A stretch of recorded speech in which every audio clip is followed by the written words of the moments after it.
დალუქული ტექნიკა და ათობით ავტომობილი. საქართველოს გენერალურმა პროკურატურამ ამერიკის შეერთებული შტატების საიდუმლო სამსახურთან და პოლონეთის კიბერდანაშაულთან ბრძოლის დეპარტამენტთან ერთად ტრანსნაციონალური დანაშაული გახსნა. ეს ვიდეო კადრები აჭარის რეგიონში ჩატარებულ სპეცოპერაციას ასახავს. დაკავებულია ორგანიზებული დანაშაულებრივი ჯგუფის ორი წევრი, ორივე უცხო ქვეყნის მოქალაქეა. სქემა ასე მუშაობდა. ორგანიზებული დანაშაულებრივი ჯგუფი ფსევდონიმით აუდი A6, რომელიც 2022 წლიდან მუშაობდა ინტერნეტ სივრცეში კიბერდანაშაულებსა და სხვა კრიმინალებს დანაშაულებრივი გზით მოპოვებული კრიპტოვალუტის გათეთრებაში ეხმარებოდა. საუბარია რამდენიმე ასეული მილიონი დოლარის კრიპტოვალუტაზე.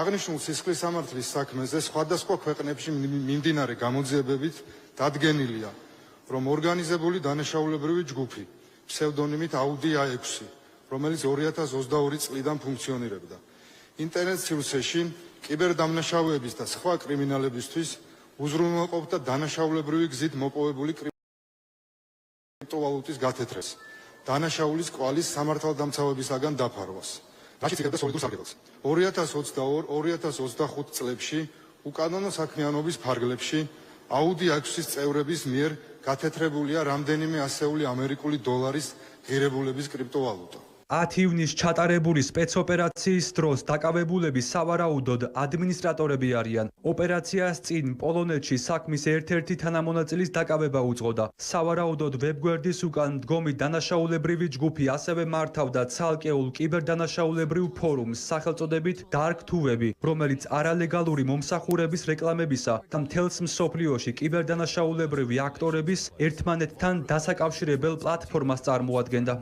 როგორც სერვისის კლიენტები კიბერდანაშაულები მოპარულ კრიპტოვალუტას რიცხავდნენ დანაშაულებრივი ჯგუფების მიერ კონტროლირებად საფულეებზე და დაახლოებით 1 საათში უკან იღებდნენ გასუფთავებულ თანხებს ტრანზაქციების რთული ჯაჭვის მეშვეობით, რომელიც მიზნად ისახავდა ფულადი თანხის წარმოების დამალვას. პლატფორმის ოპერატორები მომსახურეობისთვის იღებდნენ საკომისიოს 3%-დან 10%-მდე ოდენობით. საქართველოში ჩატარებული სპეცოპერაციის დროს გაიჩხრიკა 3 უძრავი ქონება, დაიხურა 25 დომენი. ამოიღეს 80-ზე მეტი ავტოსატრანსპორტო საშუალება და არაერთი უძრავი ქონება. დაყადაღდა 700.000-მდე ევროს ღირებულების კრიპტოვალუტა. ტრანსნაციონალური დანაშაულის გახსნაში ქართველი სამართალდამცავების გარდა აქტიური როლი ამერიკის საიდუმლო სამსახურმა და პოლონურმა მხარემ ითამაშეს.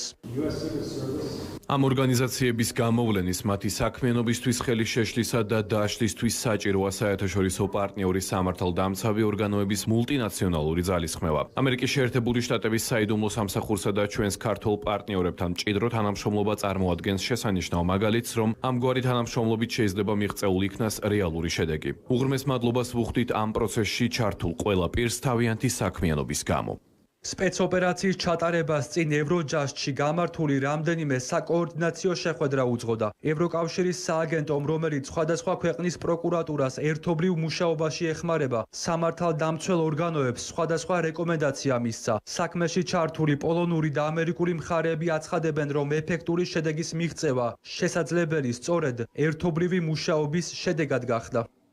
მინდა გამოვხატო მადლიერება ყველა იმ უწყებისა და თანამშრომლების მიმართ, რომლებიც ჩართული არიან ამ საქმეში. ჩვენი შტაბ-ბინა ქალაქ ლოძშია განლაგებული. ამიტომ მინდა განსაკუთრებული მადლობა გადაუხადო როგორც თბილისის, ასევე ბათუმის შესაბამისი ქვეგანყოფილების ხელმძღვანელებს და თანამშრომლებს. ჩვენი ასეთი მხარდამხარ მუშაობა, გაცნობიერებული ამოცანები გვაძლევს საშუალებას წარმატებით ვიმუშაოთ. დიდი მადლობა მნიშვნელოვანი მხარდაჭერისთვის და ძალზედ შედეგიანი თანამშრომლობისთვის. სპეცოპერაციაში, რომელიც უცხო ქვეყნის ორი მოქალაქის დაკავებით დასრულდა, სულ 100-მდე სამართალდამცველი იყო ჩართული.